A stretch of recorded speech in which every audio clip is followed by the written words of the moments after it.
동서양은 어떤 점에서 차이가 있었나? 동서양 문명사의 중요한 차이점. 때는 기원전 6세기에서 3세기 시기다. 이때 유라시아 대륙 서쪽에는 이런 사람들이 있었다. 같은 시기 대륙 동쪽에는 이런 사람들이 있었다. 이들은 활동 시기가 아주 비슷했다. 그리고 이들의 사상은 오늘날까지도 동서양인들에게 지대한 영향력을 미치고 있다. 19세기까지만 해도 서양 철학은 플라톤과 아리스토텔레스의 재해석이라는 말이 있었을 정도였다. 동양 철학은 말할 것도 없다. 지금도 논어는 많은 사람들이 애독하고 있다. 이렇듯 오늘날 두 문명의 사상적 연원이 모두 같은 시기에 형성되었다는 것은 우연치고는 대단히 흥미로운 부분이 아닐 수 없다. 하지만 내용에 있어서는 많은 차이가 있었다. 대략 이렇게 설명할 수 있다. 기원전 5세기경 고대 그리스 사람들은 이런 쪽으로 관심이 많았다. 세상 만물은 무엇으로 이루어졌을까? 세상 만물의 시초는 아르케라고 하는데, 맞아. 우리 눈에 보이는 사물들은 모두 다른 모습이지만 결국 원질은 하나에서 출발하고 있어. 그럼 그 원질이라는 게 뭔데? 탈레스, 내가 볼 때는 물이야. 헤라클레이토스, 틀렸어. 내가 볼 때는 불이야. 이러고 놀던 사람들이다.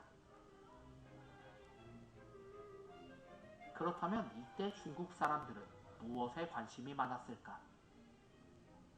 사람은 어떻게 살아야 할까? 인생을 가치 있게 살아가는 방법이 대체 무엇일까? 조상을 숭배하고 부모를 공경하는 식으로 예를 지키는 게 사람답게 사는 거지. 그렇다면 세상은 어떻게 다스려야 하는 걸까? 한비자, 자고로 매에는 장사가 없지. 강력한 법이 최고야. 노자, 뭔 소리. 그냥 자연 그대로 냅둬.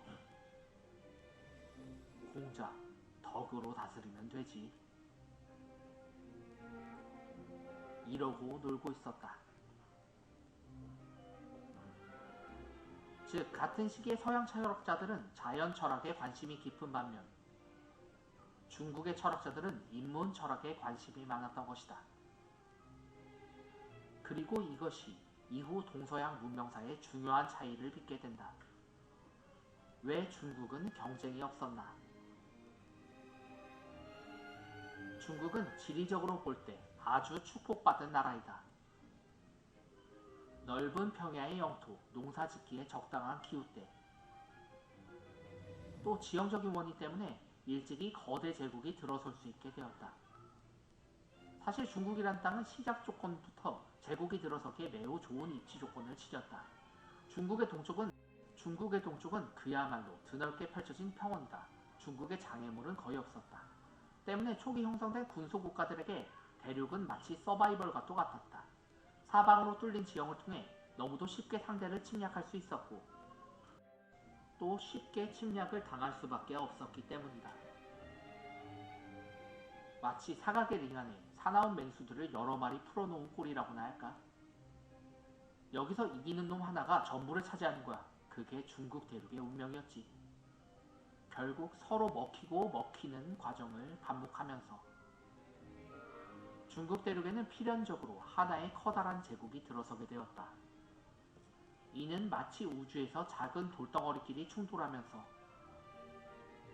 점점 커져서 원시 행성을 만드는 과정과도 같았다.